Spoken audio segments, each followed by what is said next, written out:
all none of you who are watching. Maybe later, right? My name is Shelley Finance.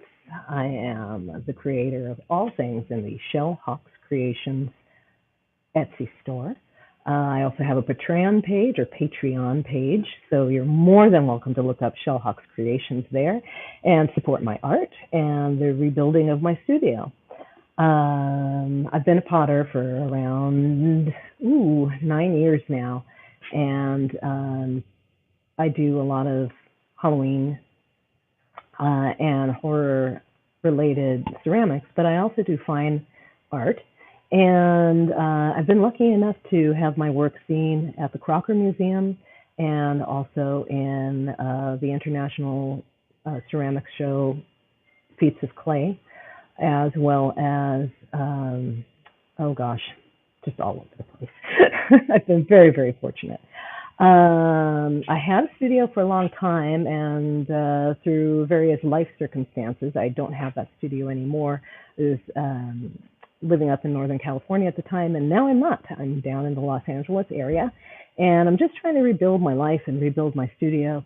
And I was very lucky to land in a very nice place with my pop, who's still around, and I'm very fortunate in that he finally gave into my whining and has allowed me to put a potter's wheel in the yard and start making my stuff again. So here's something. Let's see if I can get this to flip around. Here's some of the jack-o'-lanterns that I made this year. They're not finished yet. Let's see if I can get the camera to adjust here. They're not quite finished yet. They need to be glazed and fired. And with these particular types, I usually do a special type of firing that's called a raku firing, R-A-K-U. No, it is not a raccoon firing. I am not somebody who is going to burn a live animal, just in case you were worried. No animals will be harmed in the making of these jack-o'-lanterns.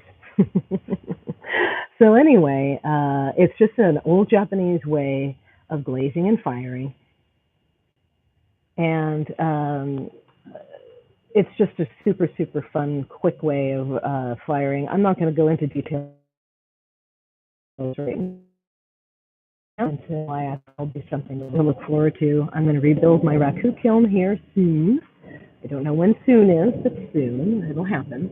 And part of building that raku kiln is getting something that's called firewall. Think of it as your attic insulation, only it's rated for heat.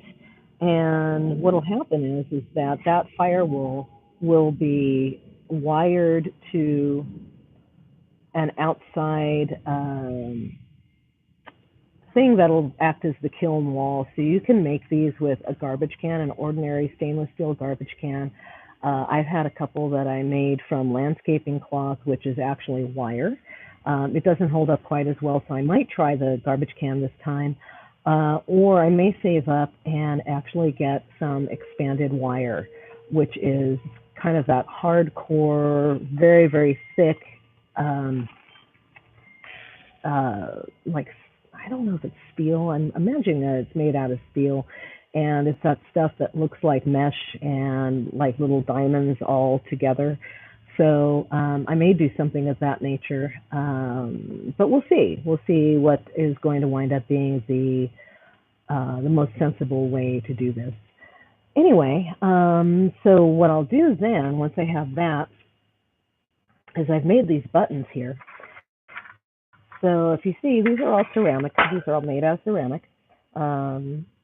And I have punched a couple holes in them. Yes, they look kind of quirky, but these are not going to be going on people's clothes. What will happen is that I will drill some holes, let's say the garbage can that I want to use for the kiln. I will take some very, very high temperature wire that is rated to up to about 2,400 degrees, and I'll punch it through the garbage can. And I will have the firewall just on the inside wall of the trash can. And then I will stick the wire through that hole. and then I'll bring it back around and stick it through that hole, and then back through the firewall and back through the wall of the garbage can, and then I'll twist it so it stays up. So that just makes it so that the firewall will stand up and not fall down into the kiln as things are firing. So that's going to be a really nifty process. And one of these days, I'm going to actually do that, and I will absolutely live stream that. Although I have to warn you, it's just about like watching paint dry unless you're a potter. So be warned. But just so you know, there's some other things that I've made that are not raku fired. These are some of my smaller bowls.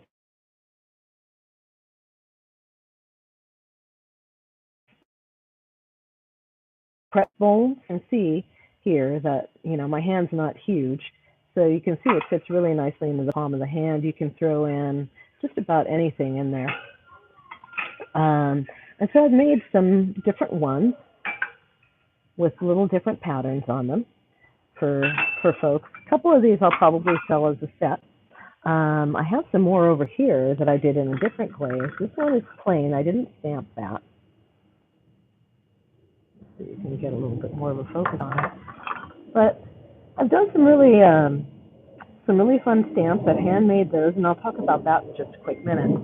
But these I'm going to sell as a set. And my dad, who is really good at photography, has been kind enough to agree to take some pictures of these so I can put these on Etsy. What's been good about this too, gosh, do I have them? Yeah, I do. The thing that I do as opposed to some other potters is that this foot ring here, which you can see very plainly there, when it comes out of the kiln, it's actually kind of rough. And what I do is actually two extra steps, is I actually sand this foot ring down. So what I do is I take this handy dandy sanding block that you can pick up at Home Depot or Lowe's or just any old place like that. And I like these that have the angle to them, because then I can get sort of in corners and all that if I need to. And as you can see, this is really flexible. It's just basically a sponge that's sort of raspy. And so I'll take a higher or a lower grit, I guess is what it is, a lower grit that is not, that's very, very rough. And I start with that. And I'll just sort of go around and I'll do this and I'll do a little bit of that, and all this business. And then what I'll do is I'll go back over with a finer grit. Again, the finer grit I haven't seemed to be able to find in that angle, but a finer grit sponge thing. And then I go over it again to make this foot ring just about as smooth as I possibly can. So when some people do is they take wet, dry sandpaper and they use that for this, which I think is a really, really great idea as well. I've just got to, get off my butt and go find some wet, dry sandpaper, and I haven't done that. But I imagine I can find that at Lowe's or Home Depot or, Ace Hardware or someplace like that. Any hardware store will have stuff like that. So, in my feeling about ceramics and all that is that it really is in the details and the quality of the work that you put out. So I've done that pretty much with all of these. And I throw these, you can see my clay spot in there. That's actually not part of the glaze. I got to get rid of that. Oops, see? This comes out right off on my hand. It got splattered with clay, which, pretty much everything around me gets splattered with clay, even the dog. Anyway, so you can see that I hand throw everything. And you can see that I use a combination of glazes sometimes. It's sort of hard to really get a good idea of what the color is because it's so reflective, but that'll give you a little bit of an indication anyway of what this looks like when it's done and finished. All these pieces, including this base that I made, all of these pieces here are stoneware, actual official stoneware. So that's one type of clay. And it's very, very tough clay that can be used for everything. It's dishwasher safe. It's safe to stick in the oven. These, however, these are all done in what we call earthenware clay. This is fired at a lot lower temperature. And again, I go through these and I sand the feet down. Um, and earthenware is kind of nice too because, you know, honestly, if you can get a handle on making earthenware, you can really save your kiln because the higher your kiln goes, the more frequently you burn out your kiln elements, which is what actually keeps everything hot and gets everything hot. So you can see some of the different patterns I got. I use a glaze on here by Amico, which they're starting to make some low fire glazes. Let's see if I can get a color on this. Again, it's kind of tough to see color. But they're starting to make glazes that look like they're higher fire glazes. Um, kind of nice, a little more choice there. So that's pretty cool too. I really enjoy that. Getting back over here, this is some of my stamped work that I've done recently within the little while. This was also supposed to be this nice, it got oxidized in this one area, which gave it this really nifty red, and I'm kind of happy with that. You know, the thing about it is once you get into these kilns, there's a happy accident, and I really kind of like that. I like the way it turned out. It's visually interesting. This is a nice sized bowl. You can sort of get a gauge of how big my hand is versus the bowl. It's larger. And this is going to be nice for somebody who likes noodles or whatever. Or you can use it for fruit salad or, you know, whatever the heck it is. This is stoneware, that one there, that's stoneware. And this is also stoneware. And I used a really nice Chino glaze with this. And there's another one that I've made that's a wider platter. So you can sort of, again, get a little bit of a sense of the scale from the size of my hand there. So, and here too. So that's how big that platter is. Sort of hard to get, it's actually not a platter, it's a bowl. It's sort of hard to get an idea of how big things are when you're on video. What a hoot, huh? Video fun. So anyway, so that's sort of a walk around the befores and afters of what's going on right now in my just work out of my backyard right now because I am unable to currently afford the raging prices of getting some kind of commercial area space to do my work, which is unfortunate, but it is what it is, as they say. But what I will be doing is I will be getting these pieces on Etsy. I already have an Etsy store. So if you want to go over and take a peek, you can look at etsy.com/shop/ShellHawk's Creations. And that's ShellHawksCreations.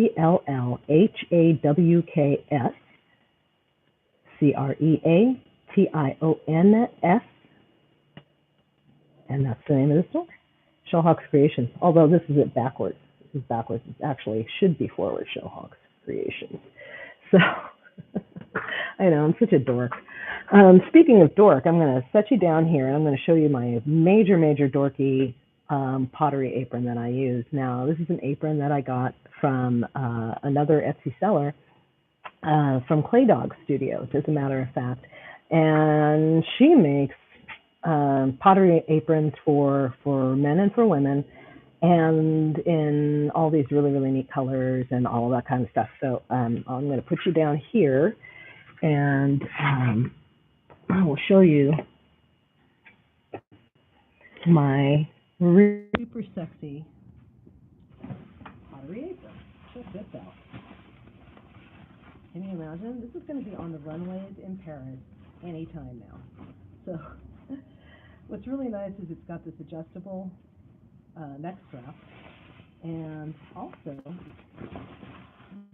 as opposed to most other aprons, it's got this extra flap so that when you sit down in front of your wheel, you've got that extra protection. So that's what I'm going to do. I'm going to put this on right now. As I said, It just gets sexier and sexier every time I do it, right? Yeah. Middle-aged women. We're funny. We're just funny. So now this here is a bowl that I threw a little while ago. I am not in love with this bowl. This is not my favorite bowl on the planet. I don't think I did a particularly spectacular job on it. But there are some flaws in it that I really don't like. However, this is a really good example type bowl because I don't really care what happens to it. So my old teacher used to tell me it's just clay. And that is like the best thing ever. It's just clay. You don't get emotionally attached to it. It's all good, right? So anyway, with this particular guy here, I've started to...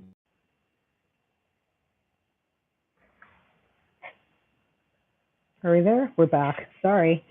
What I am going to be able to sell this as, I'm going to try this here and see if maybe this will help. What I'm going to be able to sell this as is a knitting bowl. Let's see if that works. Because what I can do is a couple of the areas that are flawed are areas that I can very, very easily cut out at the time that I decide where I'm going to put the holes, or there's sometimes you get a strip that you can cut out, and I've seen some people do these beautiful little swirls so you can just literally hook your yarn in and it will stay there. There are all sorts of ways that you could do something like this. So what's really nice is, like, see this flaw right here? This flaw is gone because I'm going to be able to cut that out. So it's no big deal, right? I kind of like that ability to be able to turn lemons into lemonade. So what I'm going to do is I'm going to continue to stamp this. And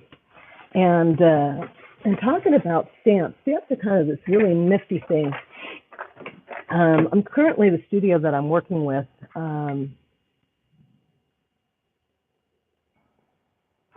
they don't fire as often as I would if I had my own studio and my own kiln and all that kind of stuff.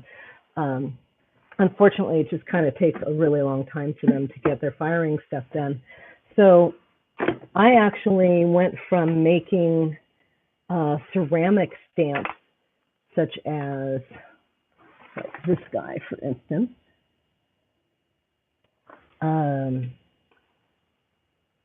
With, by the way, a hole, so I can later on hang that up back when I get my own studio again. I went from that to using Super Sculpey, which is something you can just fire in your oven. There's the pattern that I used. And I've made a bunch of these, as you can kind of tell. And you know, you can just pick this up at any hardware store. Most of the time, I know more about the hardware store stuff than the guy at the hardware store, which is kind of funny. But I've chosen this because, for the most part, although it's not entirely exclusive, for the most part, women are the ones who will be the ones who are going to use a knitting bowl. So I chose this nice, girly, daisy stamp looking thing.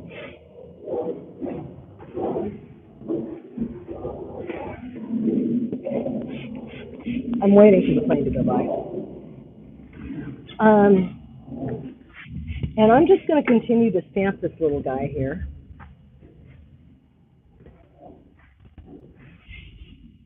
I'm not worried about this particularly being centered because I'm not throwing, but I made a little mark up here at the top to keep my stamp even, and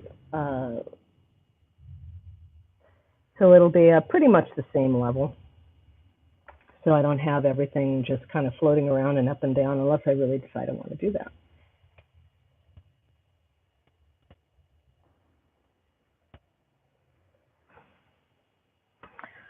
And because my eyes are old, handy dandy glasses, so I can see what the heck I'm doing.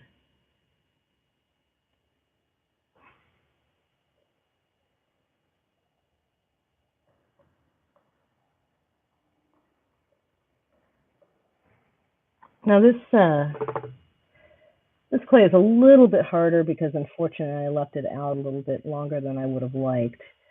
So it's not taking this stamp quite as well as maybe I would like, but I'm just going to muscle through this. That's what I'm going to do. If you let it go too long and you let the bowl or cup or platter or whatever it is that you decide you're going to stamp, if you let it go too long, what's going to wind up happening is you're going to wind up cracking your clay, and you will have to put this little guy in your clay reclamation bin, which kind of sucks. You don't want to do that.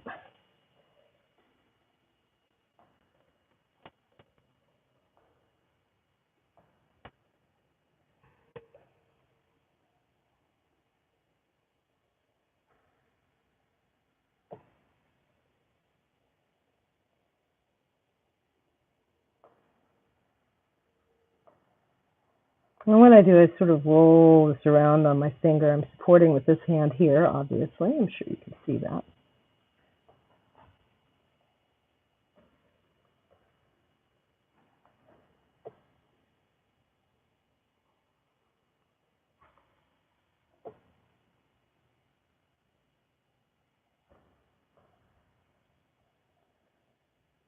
And what I threw this bowl in, just in the event that you're wondering, is B-Mix, which is, I guess you could call it a pseudo-porcelain. It's not really porcelain, but it's a little bit more forgiving. It's not quite as picky as porcelain is.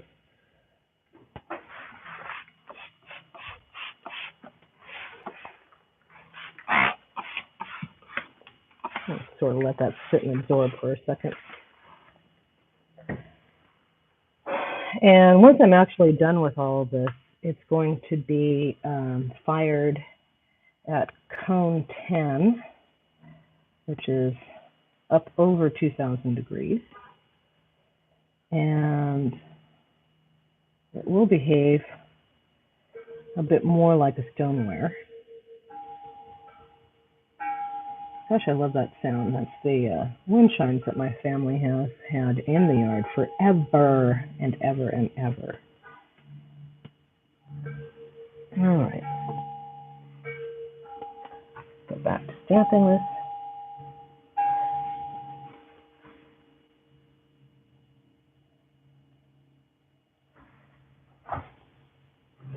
Oops. I went right through it. Oh, that's okay. I have the technology. You can do a quick repair on that.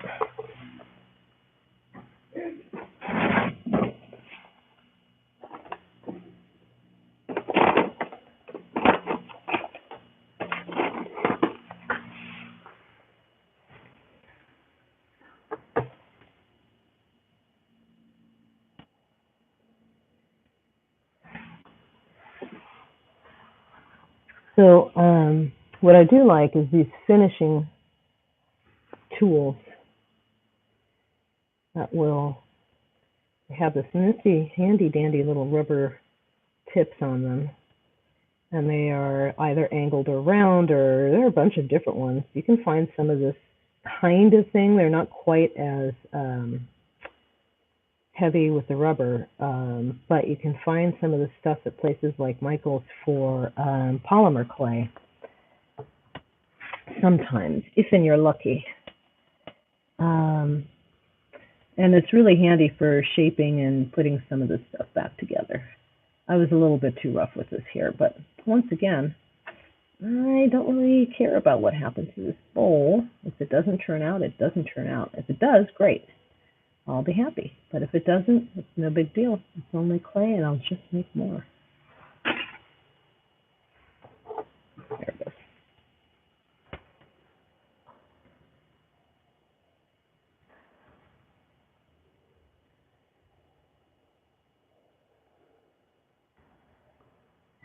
Yeah, my finger slipped there. That's what I get for pushing too hard. Being a little too aggressive with this. But it'll do. Maybe I'll cut that part out too. Lemonade, baby. It's all about making lemonade.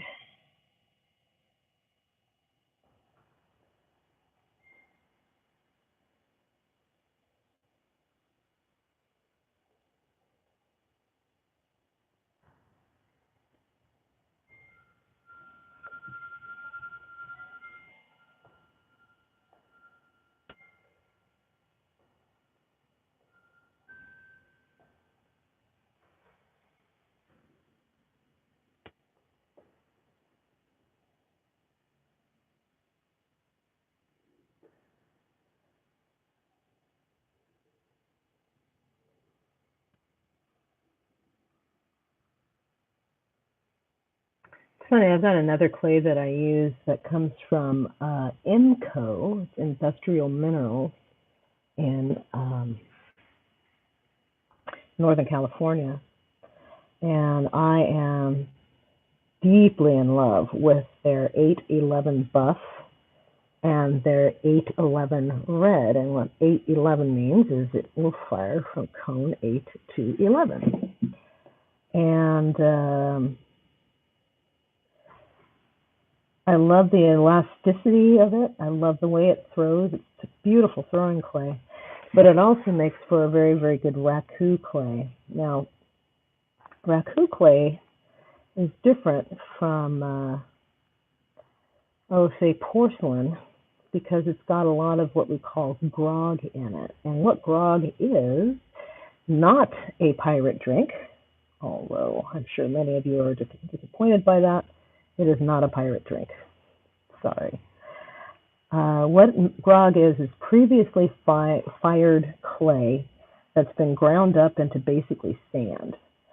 And what the grog in that clay does, and some stoneware clay, a bunch of stoneware clays have it, is it allows the clay to better absorb the thermal shock as the piece goes from a very, very hot kiln to room temperature, or the ambient air temperature if you're not in a room. What some of you may know, because you're old enough to realize that, is, if you take a really, really hot cup and you throw it into cold water, you've got a cup that is going to, at the very, very least, crack and break, if not explode. You do not like explosions. You would prefer it not do that. So you may have had experience with that in maybe a microwave or something of that nature. And yeah, we want to kind of avoid that. So what we try to do in pottery when we're working with raku, which is a very volatile sort of process, is we try to make sure that our clays are going to take whatever abuse that we throw at them. And it's very, very important that it look good when it's done and it survives the process. It's just really heartbreaking sometimes when you put a lot of time and energy and effort into a piece and it just dies on you. That just really is like, oh, wah, wah, terrible. I know, look at this. This is taking like forever, right? Yes, all the glamour of pottery. And if you are not a potter and you happen to have made it this long watching this video, the next time you go to an art fair or something, realize how much time and effort has gone into pottery that's sitting there in front of you, and how much time and effort it takes to get good enough to get to an art fair, and how much time and effort it takes to actually make the piece, come up with firing costs and all of those kinds of things. I mean, art does not just fall off your body. It takes time, it takes effort, it takes the time to develop the skill, and it takes money, actually. People think, oh yeah, you artists are all flaky and blah, blah, blah, and you're poor and blah, yada, yada. And it's like, yeah, you know why we're poor? Because we have to spend a lot of money on our stuff. Because our stuff is expensive, especially when you're doing ceramics. Although I have learned how expensive just acrylic paints are when you get into doing just regular old, quote unquote, and that is not meant to be denigrating, painting, just doing a painting. As you can see over my shoulder here, it's a painting that I've been working on for a while. So, anyway, whew, this is the last one.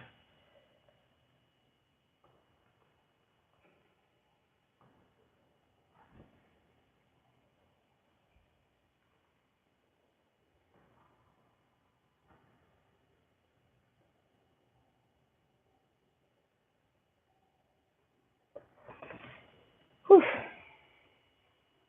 I think that's all I'm going to do on this one. I was thinking about doing more, but I don't think I'm going to do that this time. So here you go. You can take a look on the inside and see all that nice stamping that I've done. It just adds a little interest to it, makes it just a little bit prettier. Fortunately, as you can tell, this is sort of flexible enough. I can sort of put it back into round.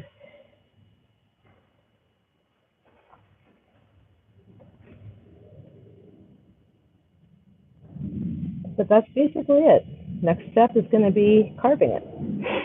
And I will do that on another video. Talk to you soon. Bye.